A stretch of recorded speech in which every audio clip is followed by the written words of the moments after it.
Assalamualaikum warahmatullahi wabarakatuh. Nama saya Faikotul Mala, Fakultas Tarbiyah 6C. Di sini saya akan menjelaskan tentang perangkat pembelajaran dari kalender pendidikan, rincian pekan efektif, silabus, prota, promes, RPP, dan KKM. Berikut penjelasannya. Yang pertama yaitu kalender pendidikan. Apa yang dimaksud dengan kalender pendidikan? Kalender pendidikan yaitu pengaturan waktu untuk kegiatan pembelajaran peserta didik selama 1 tahun. Nah, kalender ini mencangkup tentang permulaan tahun baru, minggu efektif, dan hari libur. Nah, untuk tampilan kalender pendidikan seperti ini. Seperti yang kita ketahui, bahwa warna merah adalah libur umum atau libur hari besar. Untuk yang warna putih biasanya dilakukan untuk kegiatan belajar mengajar atau yang dinamakan hari efektif. Kemudian warna hijau, biru, dan lain sebagainya ini juga dihitung hari efektif seperti matsama atau awal masuk, kemudian penilaian akhir semester, hari santri nasional, dan lain sebagainya. Nah, untuk semester ganjil 134 hari, untuk semester genap 120 hari. Sedangkan hari efektif fakultatifnya yaitu 3 hari. Kemudian yang kedua yaitu rincian pekan efektif. Nah, apa yang dimaksud dengan rincian pekan efektif? Rincian pekan efektif yaitu hitungan hari-hari efektif yang ada pada tahun pelajaran yang sedang berlangsung. Nah, untuk tampilan perhitungan minggu efektif seperti ini. Ada jumlah minggu tidak efektif. Nah, langsung saja kita contoh di bulan Mei. Kita harus lihat kalender pendidikannya terlebih dahulu. Nah, di bulan Mei ada 1, 2, 3, 4, 5. Ada 5 pekan. Nah, 1 pekan ini termasuk tidak efektif.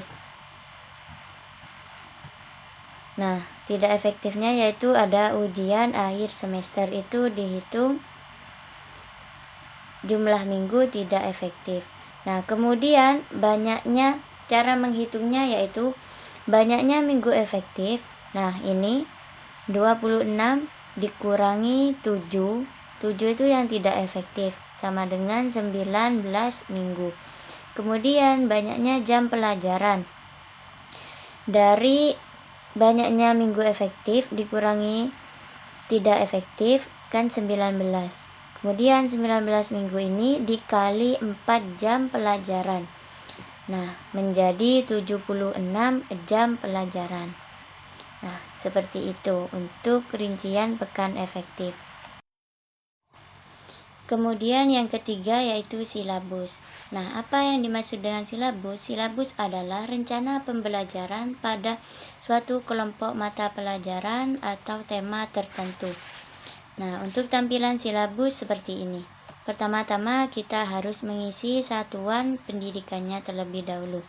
Kemudian mengisi KI. Nah, KI ini kita dapatkan dari KMA 183. Misalkan ini ada kompetensi dasar, indikator, materi pokok, kegiatan pembelajaran, penilaian, alokasi waktu, dan sumber belajar. Nah, untuk kompetensi dasar saya contohkan 3.5 yaitu menganalisis ketentuan perkawinan dalam hukum Islam dan perundang-undangan. Nah, indikator. Apa yang dimaksud dengan indikator? Indikator adalah penjabaran kompetensi dasar secara keseluruhan. Nah, seperti ini.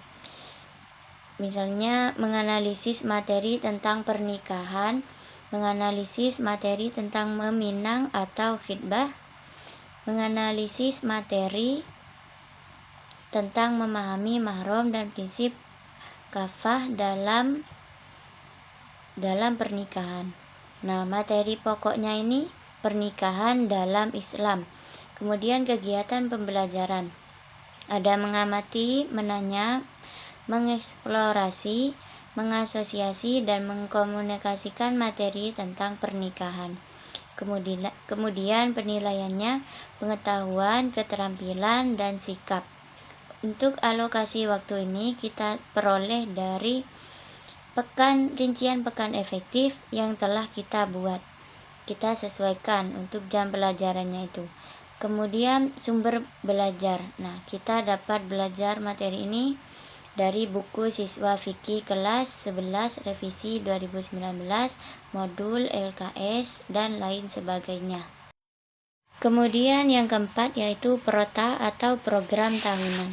PROTA adalah rencana penetapan alokasi waktu selama 1 tahun untuk mencapai tujuan SK dan KD yang telah ditetapkan. Nah, pertama-tama kita harus mengisi satuan pendidikannya terlebih dahulu. Kemudian kompetensi inti ini kita dapatkan dari KMA 183. Kemudian di sini ada kompetensi dasar dan alokasi waktu. Kita lihat di sini ada 3.5, menganalisis ketentuan perkawinan dalam hukum Islam dan perundang-undangan. Kemudian mengevaluasi ketentuan talak dan rujuk dan akibat hukum yang menyertainya. Nah, di sini ada alokasi waktu. Alokasi waktu ini kita peroleh dari rincian pekan efektif yang kita buat sebelumnya. Nah, jadi kita sesuaikan untuk jam pelajarannya. Kemudian yang kelima yaitu program semester. Nah, program semester adalah penjabaran dari program tahunan yang memuat gambaran pembelajaran dan pencapaian yang ingin diraih selama 1 semester. Nah, tampilan untuk promes seperti ini. Kita isi dulu satuan pendidikannya. Kemudian di sini ada materi pokok atau kompetensi dasar, pernikahan dalam Islam, perceraian, hukum waris dalam Islam. Nah, di sini ada jumlah jam efektif. Jumlah jam efektif ini diperoleh dari jam pelajaran yang telah kita buat sebelumnya. Nah, kemudian kita contohkan di Januari. Januari ada 5 pekan. Nah, di sini kita isi di minggu keempat, yaitu 2 jam per minggu. Kemudian di pekan selanjutnya, pekan 5, 2 jam. Kemudian yang keenam yaitu rencana pelaksanaan pembelajaran atau disingkat RPP. RPP adalah pegangan seorang guru di dalam kelas agar sesuai dengan standar kompetensi dan kompetensi dasar pada hari tersebut. Nah, kita isi dulu satuan pendidikannya. Kemudian di sini ada tujuan pembelajaran. Seperti memahami materi pernikahan dengan baik, menjelaskan dasar hukum tentang materi pernikahan dengan baik. Nah, kemudian di sini ada media dan alat bahan yang kita gunakan dalam mengajar. Nah, jadi misalkan kita ingin membawa LCD, proyektor, nah berarti kita butuh internet. Nah, kemudian worksheet atau lembar kerja siswa seperti penggaris, spidol, papan tulis.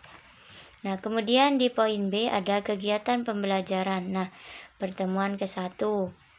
Misalkan peserta didik memberi salam dan membimbing siswa berdoa. Kemudian di sini ada kegiatan inti. Kegiatan intinya yaitu kegiatan literasi seperti peserta didik diberi motivasi terlebih dahulu.